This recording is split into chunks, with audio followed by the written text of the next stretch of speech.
Espiritismo sem mistério.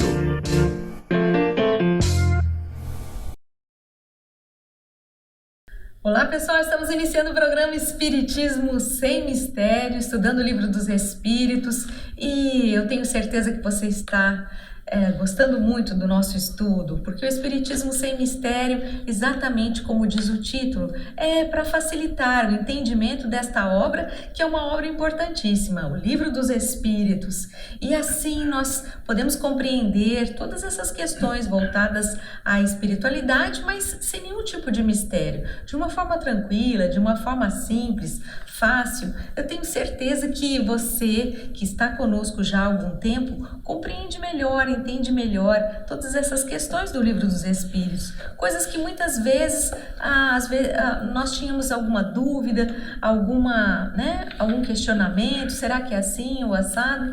Eu espero que nós estejamos colaborando para que você compreenda o Espiritismo sem nenhum mistério. Então pegue seu livro, seu caderno, nós estamos na Lei de Conservação, e daremos continuidade a esse tema. Se você não viu nada, no programa anterior nós iniciamos falando um pouco a respeito dessa lei, que ela é uma lei natural. Todos os seres vivos, ela faz parte da natureza, todos nós seres vivos, plantas, animais, temos esse instinto, esse instinto de conservação, e tudo isso nos foi dado por Deus.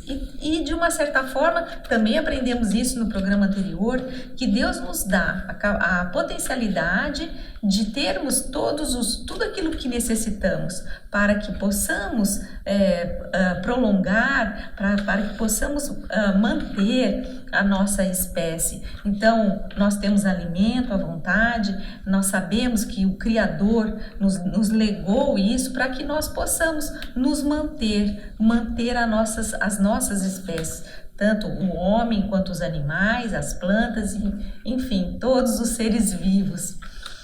E hoje entraremos numa outra questão. Vamos agora dar seguimento a esse raciocínio.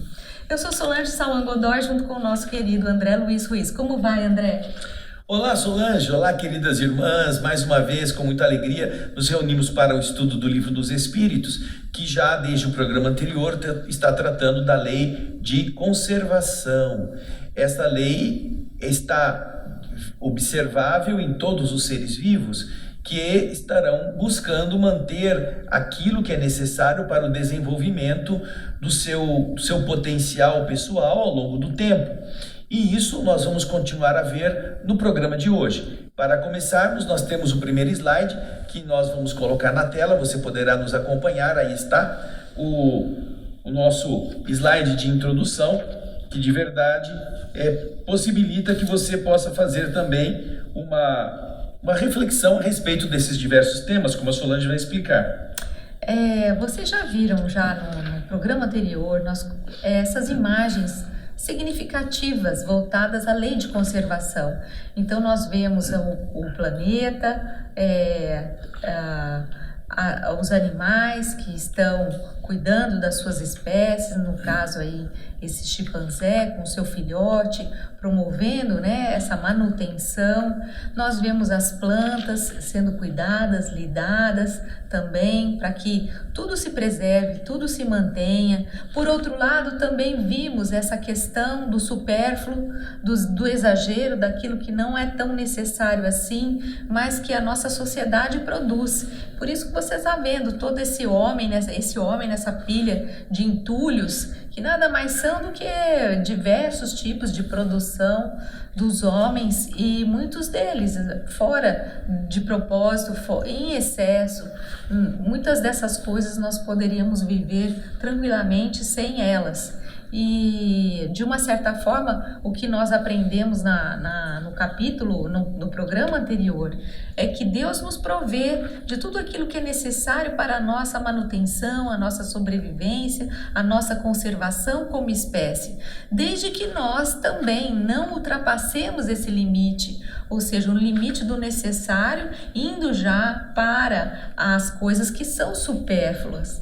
E quando nós entramos nessa fase, nesse nesse momento em que a nossa sociedade promove tantas coisas supérfluas, de uma certa forma, nós vamos deixar com que coisas necessárias acabem faltando a outras pessoas. Então, há um desequilíbrio.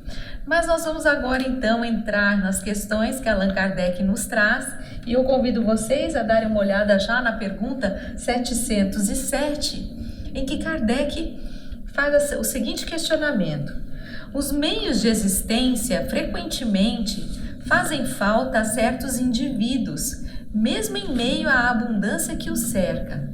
A que se deve atribuir isso?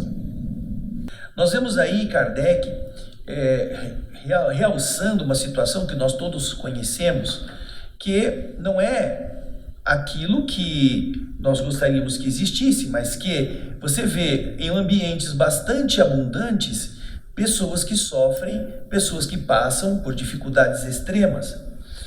Essa situação em que, ao lado daquilo que é excessivo para alguns, encontrarmos pessoas que não têm o necessário, representa uma constatação que Kardec faz. Então, ele está dizendo, esses meios de subsistência que fazem falta a esses indivíduos que estão ali, muitas vezes passando fome no meio da abundância, ao que se deve atribuir isto?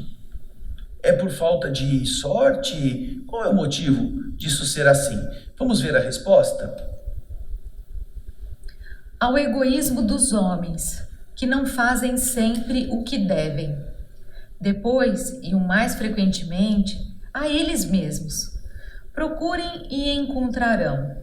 Estas palavras não querem dizer que basta olhar a terra para encontrar o que se deseja, mas que é preciso procurá-lo com ardor e perseverança.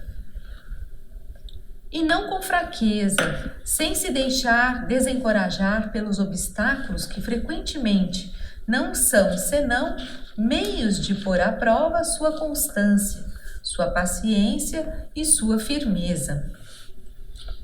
Nós encontramos então essa resposta que vem trazendo as causas, o egoísmo e a preguiça, o egoísmo e a falta de vontade.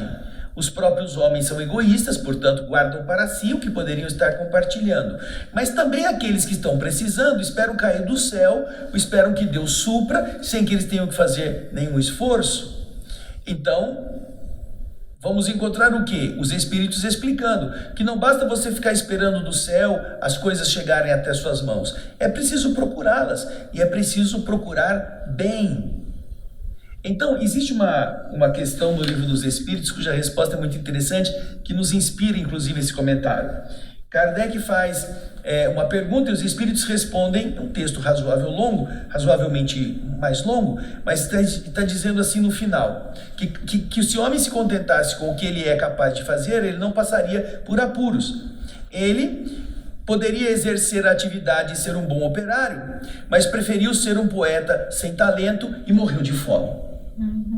Quer ser grande, quer ser superior, além daquilo que ele pode, porque ele vai procurar no lugar errado. Ele tem inveja, ele tem vaidade, que ele quer ser igual a fulano, só que ele não tem talento para isso. Em vez de ele ser um bom operário e ganhar honestamente a sua vida, ele resolve ser um mau poeta e morre de fome. Ninguém vai querer saber do que ele vai escrever. Por quê? Porque ele está buscando coisas onde não vai encontrar. Isso está vinculado a esse problema que nós vamos ver nesta resposta, que se o indivíduo procurar corretamente e se ele aprender onde estão os seus limites e como ele deve lutar para superá-los, ele sempre encontrará meios. Ainda mais em uma sociedade como a nossa, em que nós temos numa mesma cidade, e isso acontece em todas as nações, numa mesma cidade, um núcleo de progresso, de prosperidade, de recurso, cercado por um entorno extremamente miserável que depende das migalhas que caem da mesa. Nestes casos, para minimizar o egoísmo, as instituições inspiradas no exemplo de Jesus criaram processos de caridade, de oferecimento de cestas de alimento, de oportunidades de emprego, de ensinamentos sobre profissões, para que aquelas pessoas que estão naquele entorno possam se qualificar e tornarem-se trabalhadores dignos de receberem um valor pelo seu trabalho bem feito.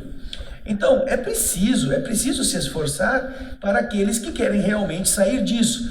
E se você tem as limitações naturais da falta de conhecimentos, da falta de oportunidades, e você precisa de imediato encontrar recursos para sobreviver, certamente nessas localidades você haverá de encontrar igrejas, instituições religiosas, instituições sociais que vão garantir ao menos uma cesta de alimentos para você levar para sua família, para que eles tenham o que comer, e com isso você vai diminuindo a emergência, não é? Então, essas são concessões ou aquisições que o espírito humano vem fazendo ao longo desses milênios, em que o ensinamento de Jesus faz com que a consciência da fraternidade se estabeleça entre as pessoas. Nas localidades de maior afluência de pessoas ou de habitantes, existem cidadezinhas muito pequenas, cidades apartadas, cidades onde quase todos são pobres, e aqueles que não são tão pobres têm pouco a mais do que os demais. Então, naturalmente que para essas instituições, para essas organizações, é preciso um apoio externo, é preciso que se estabeleçam métodos para criar oportunidades. No entanto, mesmo assim, é importante que nós observemos naquela segunda parte da questão, que você vai ver na tela, no slide número 4, que o homem deve procurar as coisas com ardor, não com fraqueza, sem se deixar desencorajar pelos obstáculos, que, no caso dele, não são senão meios de colocar a sua constância, a sua firmeza, a sua paciência à prova. Você realmente quer isso? Então lute. E se você lutar, como diz o Evangelho, batei a porta e ela se vos abrirá. Buscai e achareis. Agora, o indivíduo que não faz nada, parece aquela piadinha de dois amigos que estão deitados do lado da estrada, e um fala para o outro assim: Tonho, reza, Tonho, reza. E o Tonho fala: rezo? Mas por que eu rezo? Sabe, Tonho, é porque eu estou vendo do outro lado da estrada uma nota de R$100 que está lá caída. Se a gente rezar e o vento trouxer ela aqui para nós, a gente já tem R$100 para a gente comer. Reza, Tonho. Levanta, Tonho, vai lá e pega a nota. Atravessa a estrada, faz aquilo que você precisa fazer para ir em busca daquilo que está te faltando. Então, eu tenho uma experiência que aconteceu comigo em um outro país, quando nós estávamos em atividades doutrinárias na Itália, e andando na rua, eu ia ao supermercado fazer algumas compras e encontrei na rua uma pessoa, um homem grande, bem fortão, coberto com um casaco, porque estava bem frio, e ele estendia a mão assim e falava com a outra: per mangiare, per mangiare. Ele pedia dinheiro, per mangiare. Bom, eu estava indo ao supermercado, então não tinha dinheiro para dar a ele, porque era um homem robusto, um homem aparentemente bem de saúde. Mas lá no supermercado eu disse: eu vou comprar alguma coisa, se ele está querendo mangiare, comer, não? Vou comprar alguma coisa, um pacote de bolacha, alguma coisa assim, para quando eu voltar, ele ficava sempre na rua, perto de onde nós estávamos, para quando eu voltar, eu entregar para ele, porque ele estava querendo comer, então vou entregar para ele o que ele está pedindo. Então, voltei e, por sorte, o homem estava ainda na mesma região. E ele me olhou e falou: per mangiare, botou a mão na boca e estendeu a outra, per mangiare. Aí eu tirei o pacote de bolacha, pus na mão dele, ele olhou o pacote de bolacha, botou dentro do casaco, estendeu a mão e falou assim: per mangiare, per mangiare. Quer dizer, eu quero dinheiro, eu não quero bolacha, eu quero dinheiro, a desculpa é para comer. Mas agora que você já tinha o que comer, na verdade você perdeu a desculpa. Então o que ele queria não era para comer, ele queria o dinheiro, que é o que ele está acostumado a fazer e conseguir aí com as pessoas. Não estou aqui criticando essa postura, mas na verdade ele está usando a aparente fome para continuar sem trabalhar, sem ir buscar um serviço, se você oferecer para essa pessoa um emprego para ele capinar a calçada e ele ganhar o prato de comida, ele não vai querer. Ele vai querer continuar estendendo a mão, permandiária, porque não tem que fazer nada, não é mesmo? Aí, Solange, vamos ver agora o comentário de Kardec, porque Kardec... temos um longo comentário. Kardec faz um longo comentário ao responder essa questão. Vamos acompanhar os slides, vamos lá. Se a civilização multiplica as necessidades, ela multiplica também as fontes de trabalho e os meios de viver. Mas é preciso convir que, sob esse aspecto, muito lhe resta ainda a fazer. Quando ela tiver terminado sua obra, ninguém poderá dizer que lhe falta o necessário, senão por sua falta. A infelicidade para muitos resulta de tomarem um caminho que não é aquele que a natureza lhes traçou. Aqui já vemos uma primeira parte, pode deixar aí na tela o slide, que a sociedade vai melhorando, a civilização vai melhorando as relações sociais até que ela possa construir uma sociedade justa em que ninguém seja privado do necessário.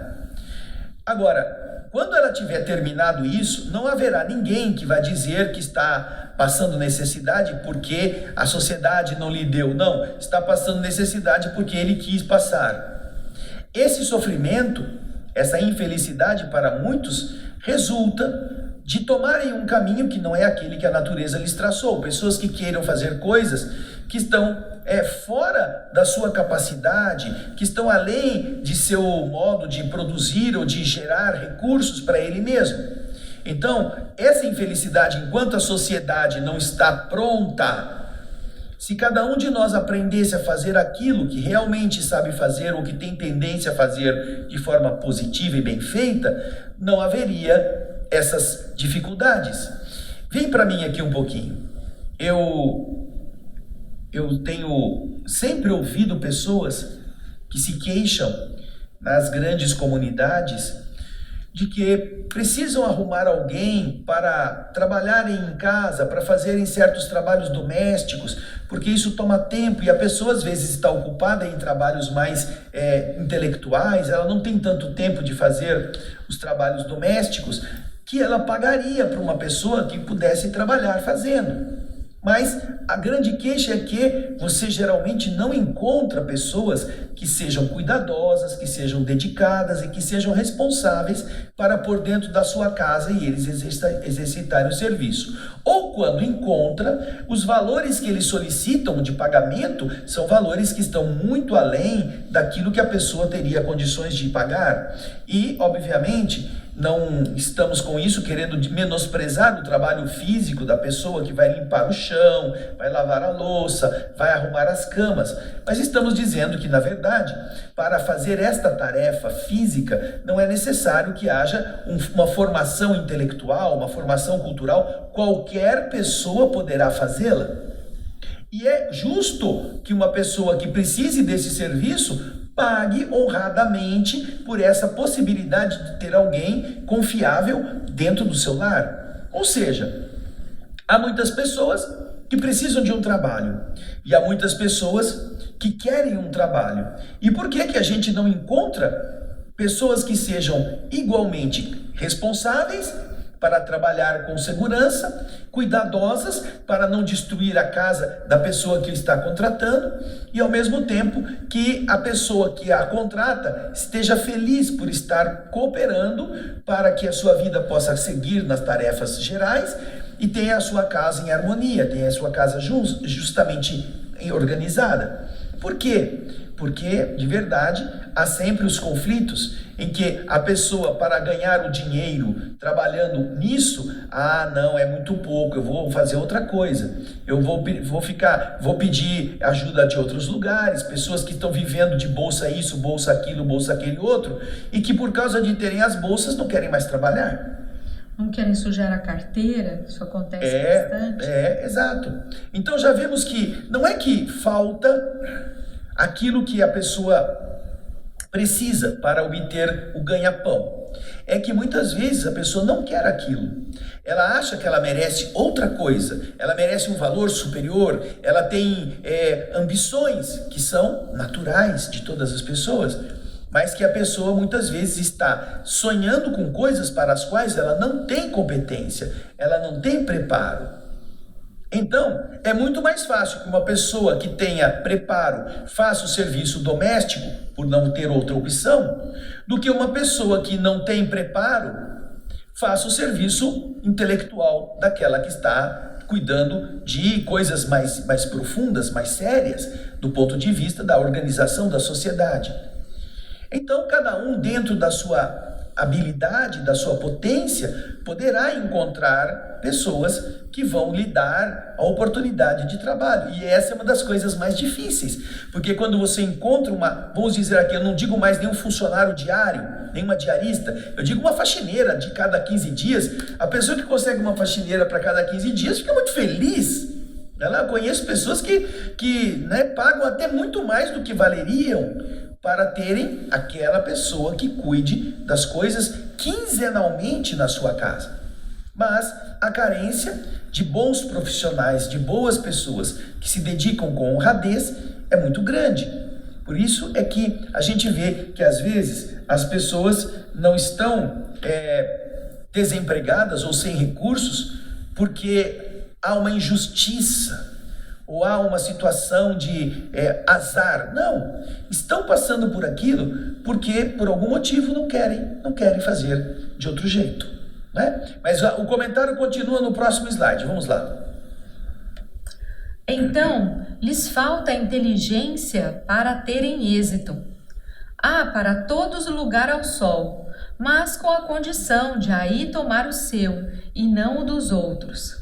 A natureza não poderia ser responsável pelos vícios da organização social e pelas consequências da ambição e do amor próprio.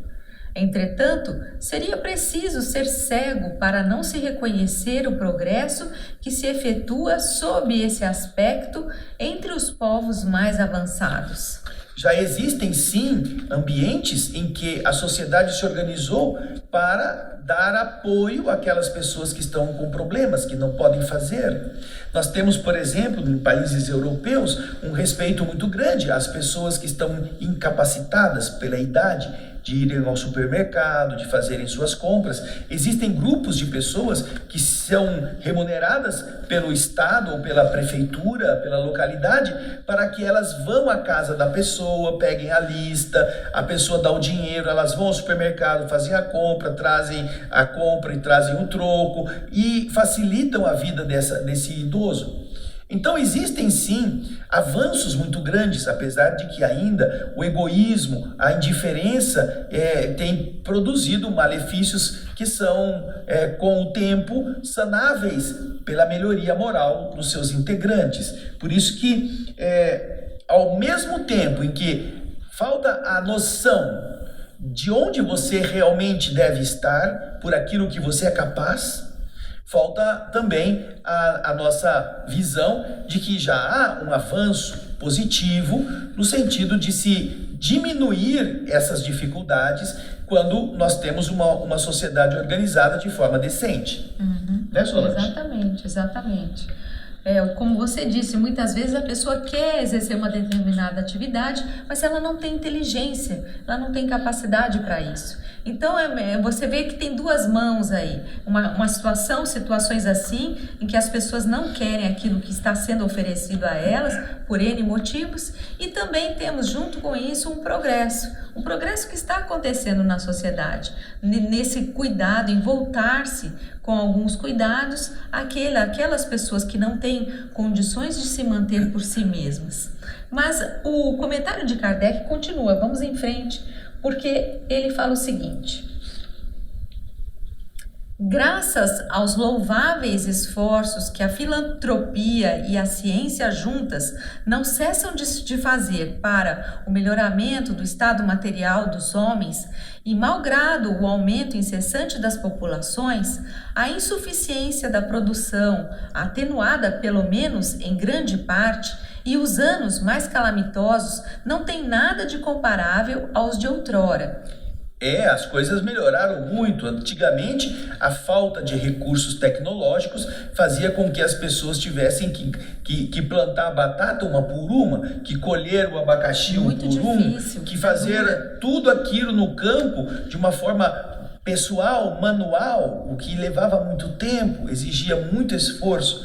Hoje, as coisas são muito mais velozes e são automatizadas, portanto, tudo é mais produtivo e é mais eficiente. Então, naturalmente, isso já é um benefício, porque no passado era uma coisa muito complexa, era muito difícil a vida naqueles tempos. Agora, junto à filantropia e à ciência, tem feito melhoramentos no estado mental, no estado material e moral dos homens, apesar das populações crescerem constantemente, não é mesmo? Se naquele tempo as populações cresciam um pouquinho e também os meios de produção eram muito atrasados, depois as populações cresceram bastante, mas todos os meios também melhoraram muito. E Kardec continua a explicar no seu comentário. A higiene pública, esse elemento tão essencial da força e da saúde, desconhecida de nossos pais, é objeto de uma solicitude esclarecida. O infortúnio e o sofrimento encontram lugares de refúgio. Por toda parte, a ciência contribui para aumentar o bem-estar. Pode-se dizer que se alcançou a perfeição? Certamente que não. Mas o que se fez até agora, não é? Dá a medida do que se pode fazer com a perseverança, se o homem for bastante sábio para procurar a sua felicidade nas coisas positivas e sérias, e não nas utopias que o fazem recuar ao invés de avançar. Os espíritos orientam, e Kardec complementa com seu comentário, que todas estas são etapas de construção de uma sociedade mais justa, de uma sociedade melhor, onde nós vamos ao mesmo tempo em que, melhorando os meios de produção, estaremos diminuindo necessidades, estaremos nos tornando mais fraternos, estaremos aprendendo a amar, sem essas utopias materialistas de conseguir as coisas pela violência, pela inimizade, pela oposição de uns contra os outros, que são pregações utópicas destes meios políticos militantes. Não nesse critério. No critério do aprendizado favorável para todas as partes, sejam aquelas que estão no comando, sejam aquelas que precisam ser erguidas pelo apoio que lhes dê em estudo, em formação, em discernimento, em cultura, para que também possam se tornar criaturas dignas, não de favores, não de bolsas, não de migalhas, mas dignas da sua sobrevivência conquistada com seu esforço. É isso que nós precisaremos, porque estas utopias, que são muitas vezes falácias para manipular a ignorância dos mais necessitados, elas apenas manterão os necessitados na condição de necessitados. Elas não tirarão eles daí. Continuarão sem aprender, porque é mais fácil ganhar do que ir buscar. É mais fácil receber a dádiva do que ter que se esforçar para conquistá-la através do trabalho. É sempre a lei do mínimo esforço. Então, estas utopias, como disse a resposta aqui, elas não fazem o homem avançar. E ao contrário, fazem ele recuar. Daí ser importante que o homem, bastante sábio, procure sua felicidade nas coisas positivas e sérias, nas coisas eficientes, nas coisas que se constroem, nas coisas que não sejam ilusões, e não nessas mentiras, nessas utopias que fazem ele apenas perder tempo e criar ranço, de ódio, de desavença, de destruição da sua própria estrutura social que está se desenvolvendo com o passar dos milênios. E aí, Solange, vamos adiante ou você quer comentar? Vamos adiante. Não, na pergunta 708, Kardec, olha só a colocação de Kardec. Não há situações em que os meios de existência não dependem, de modo algum, da vontade do homem e onde a privação do necessário, o mais imperioso, é uma consequência da força das coisas? Ou seja, Kardec quer saber se, apesar de tudo isso que os espíritos já disseram, não existem situações em que, por mais que o homem esteja interessado, ele não consegue. Ele não tem condições de vencer as adversidades. Ele fica à mercê, justamente, da privação que tem que ser enfrentada, que é imperiosa e é uma consequência da força das coisas. Ele não tem que enfrentar isso? Imagine que a situação de uma pessoa que esteja vivendo numa área inóspita, ela tem que enfrentar aquilo, por mais que ela queira construir uma empresa de sapato, ela não tem nem onde arrumar tijolo. Como que ela vai sobreviver? Como ela consegue? Então Kardec, vendo as situações diversas na vida física, pergunta aos espíritos a questão que você vai ver aí na tela de novo. A pergunta: não há situações em que os meios de existência não dependem de modo algum da vontade daquele homem e onde a privação do necessário, o mais imperioso, é uma consequência da força das coisas? De uma certa forma é uma imposição, vamos dizer assim, uma imposição do meio, que ele vai ter que lidar com isso. Kardec quer saber. É uma situação em que ele não independe da vontade dele. É uma situação que ele tem que enfrentar, que ele não tem como mudar. Vamos ver então o que eles respondem. O que eles respondem. Vai lá, Solange. É uma prova frequentemente cruel que deve suportar e a qual ele sabia que estaria exposto. Seu mérito está em sua submissão à vontade de Deus. Se sua inteligência não lhe fornece nenhum meio de se livrar dos empeços, das dificuldades. Ou seja, os espíritos estão dizendo, se ele está numa situação como essa, que é uma prova difícil, mas é uma prova que ele tem que suportar. E ele, como espírito, saberia que estaria exposto a essa prova. Então ele tem que se submeter à vontade divina, já que é isso que realmente ele tem que enfrentar. E não se revoltar contra essa situação. Seu mérito, é isso que eu queria falar, o seu mérito está nessa submissão a essa vontade de Deus. Ou seja, ele tem mérito quando ele se submete a essa vontade. E mesmo se a sua inteligência não lhe fornece nenhum meio de se livrar das dificuldades, ou seja, por mais inteligente que ele seja, ele não vai encontrar nenhum meio de se livrar dessa situação. Ou seja, ele tem que realmente encarar esse problema. Agora, a resposta continua. Vamos ver o próximo slide aí na tela.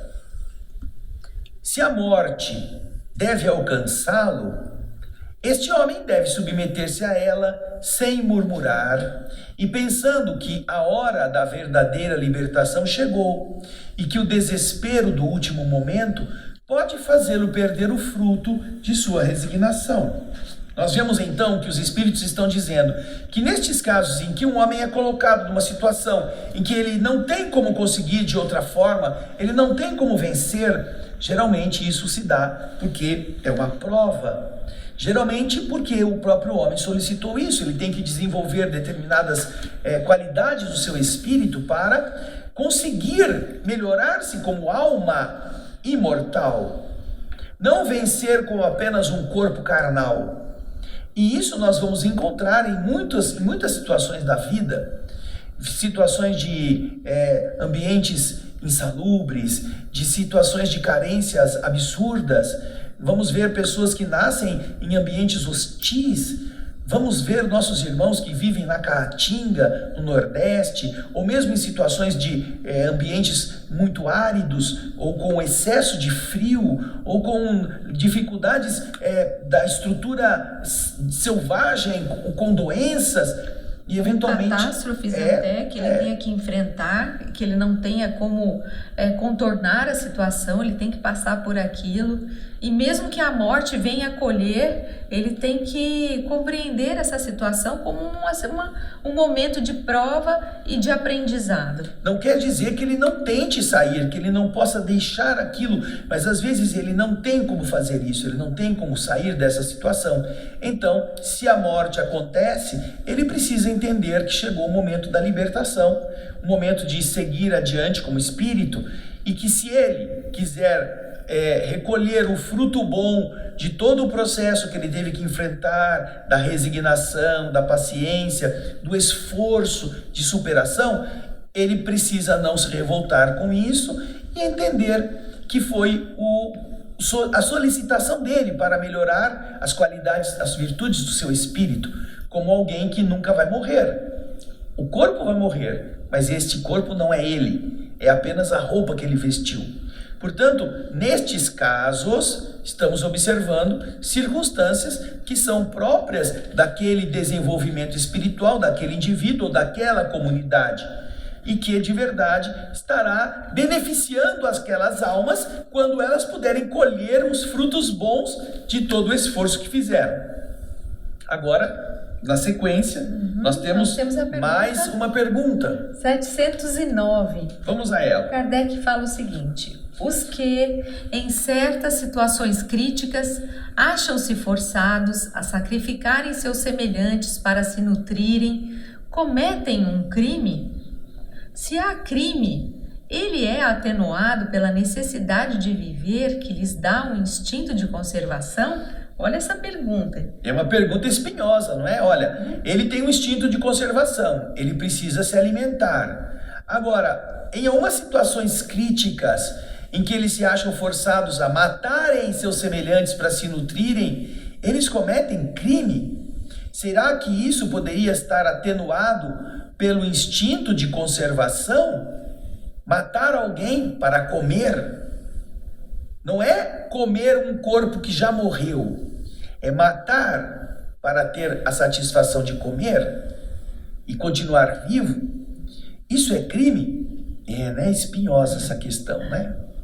E aí, o que os espíritos vão responder? Vamos ver? Já respondi dizendo que há maior mérito em suportar todas as provas da vida com coragem e abnegação.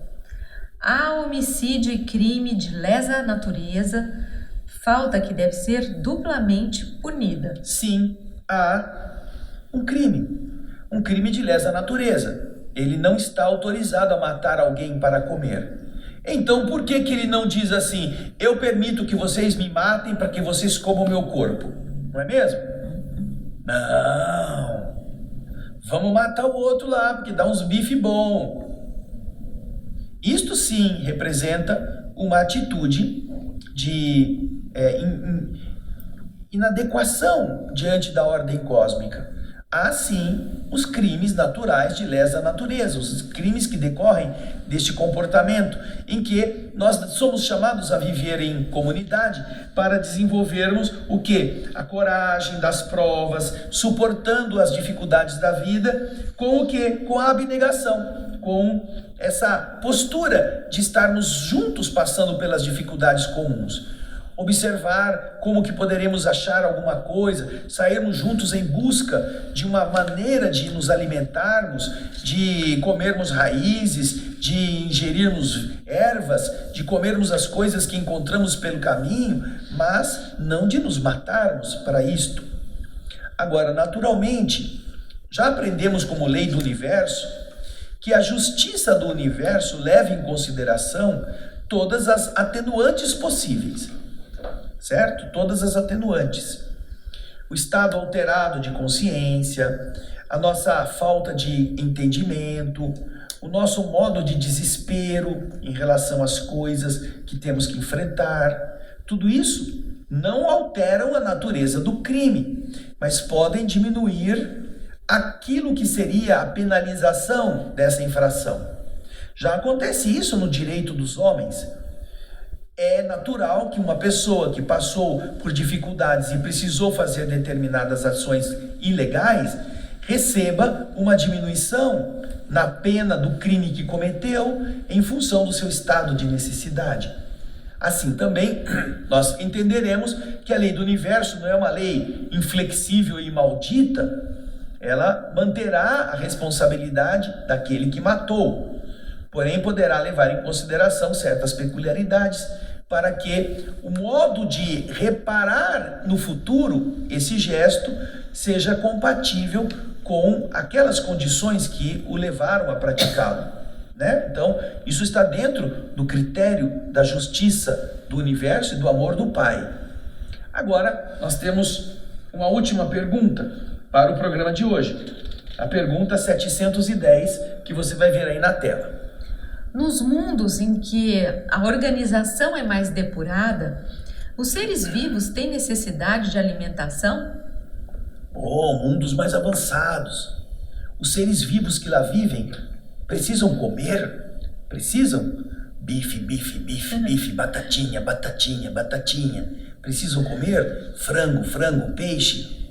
Se alimentando melancia, de outros animais. Mamão. Eles precisam se alimentar nos mundos mais avançados? Olha que pergunta interessante e realmente também a resposta muito adequada. Vamos ver? Sim, mas seus alimentos estão em relação com sua natureza. Esses alimentos não seriam bastante substanciais para os seus estômagos grosseiros e, da mesma forma, eles não poderiam digerir os seus. Ou seja, o que nós comemos não seriam alimentos que eles conseguissem digerir. E o que eles comem não mataria a nossa fome. Tanto é que nós temos um amigo muito querido que ele fala assim: meu problema vai ser aquele caldo reconfortante lá do plano espiritual, porque eu gosto de um arroz, feijão, bife acebolado. Macarrão. Meu Deus, agora caldinho reconfortante. Vai dar. Eu acho que eu vou ficar com fome o tempo todo que eu ficar no plano espiritual, né, Solange? Não é mesmo? É isso mesmo, hoje mesmo ele falou disso.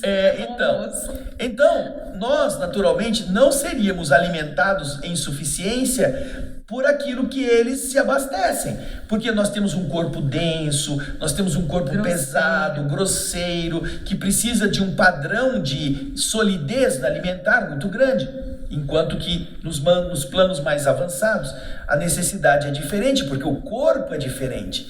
Lá no livro Nosso Lar nós vamos encontrar uma situação que fala da alimentação e como levou mais de 30 anos para o governador da cidade conseguir fazer as pessoas que moram em Nosso Lar sublimarem aqueles vícios que eles traziam da terra e aprendendo a se alimentar somente pela ingestão de líquidos e pela respiração.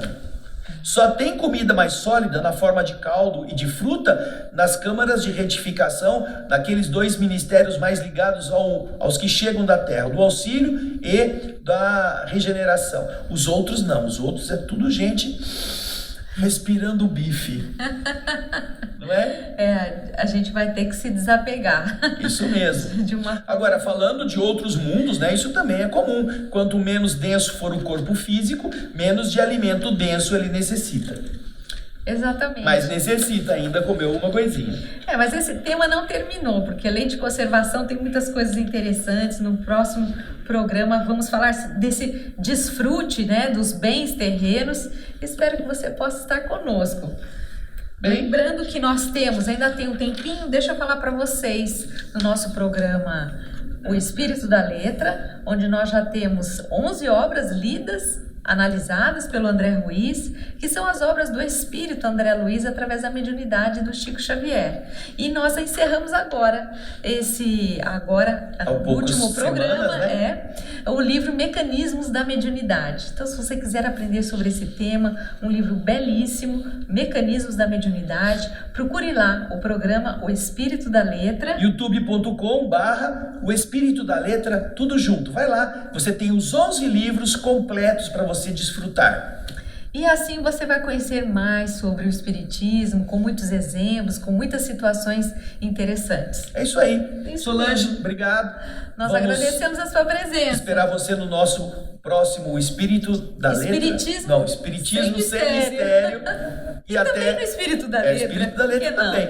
Mas é muito espiritismo, de todo jeito, da letra, sem mistério, né? Tudo isso nos ajuda bastante. Nos dá alegria de viver, que é outro isso programa. aí. Grande abraço, até o próximo. Um Tchau. beijo. Tchau.